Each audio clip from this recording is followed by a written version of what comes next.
Delhi liquor స్కామ్లో కవిత 10 రోజుల ED custody ముగిసింది. నేడు రోజ్ అవెన్యూ కోర్టు ముందు కవితను ప్రవేశపెట్టనున్నారు ఈడీ అధికారులు. కస్టడీతో పాటు బెయిల్ పిటిషన్పై వాదనలు జరగనున్నాయి. బెయిల్ ఇవ్వాలంటూ కవిత పిటిషన్ దాఖలు చేసింది. అయితే ఈడీ అధికారులు మాత్రం కస్టడీకి ప్రయత్నిస్తున్నారు. విచారణలో తమకు కవిత సహకరించడం లేదు అంటున్న ఈడీ మరికొన్ని రోజులు కస్టడీ కోరే అవకాశం ఉంది. ఢిల్లీ సీఎం కేజ్రీవాల్తో కలిపి ఈడీ అధికారులు ఆమెను విచారించనున్నట్లుగా సమాచారం.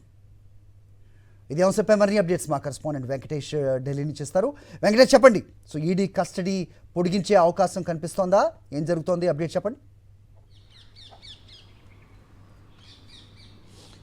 ఢిల్లీ లిక్కర్ కేసులో కవిత కస్టడీ 10 రోజులకు చేరింది. సో ఈరోజు ఆమెను కోర్టు ముందు ప్రవేశపెట్టబోతున్నారు. ఉదయం 11 గంటల సమయంలో ఆమెను కోర్టు ముందుకు తీసుకురాబోతున్నారు. ఇప్పటికే 10 రోజుల కస్టడీ ముగిసిన నేపథ్యంలో ఈడీ మరొక 2 రోజుల కస్టడీ అదనంగా కోరే అవకాశం ఉందని మనకు సమాచారం అందుతోంది. ఎందుకంటే కేజ్రీవాల్ను కవితను కలిపి విచారించాల్సినటువంటి అవసరం ఉందని ఈడీ వర్గాలు అభిప్రాయపడుతున్నాయి. కాబట్టి ఆ నేపథ్యంలో ఇద్దరిని కలిపి విచారించేందుకు మరికొన్ని రోజుల కస్టడీ పొడిగించాలని కోరే అవకాశాలు ఉన్నాయి, స్పష్టంగా ఉన్నాయి. అయితే ఇంకోవైపు కవిత తనను విడుదల చేయాలని, బెయిల్ ఇవ్వాలని ఆమె ఇప్పటికే ఒక పిటిషన్ దాఖలు చేశారు. సో ఆ పిటిషన్ పైన విచారణ కొనసాగిస్తారా లేదా అన్నది మనం వేచి చూడాలి. ఎందుకంటే ఈ పిటిషన్లో ఇప్పటికీ కౌంటర్ వేయలేదు. ఈడీ తన వాదనలు ఏవి కూడా లిఖితపూర్వకంగా ఇవ్వలేదు, కౌంటర్ ఇవ్వలేదు. కాబట్టి ఇప్పటికిప్పుడు దీనిపైన విచారణ జరుగుతుందా లేదా అనేది అనుమానంగానే కనబడుతుంది.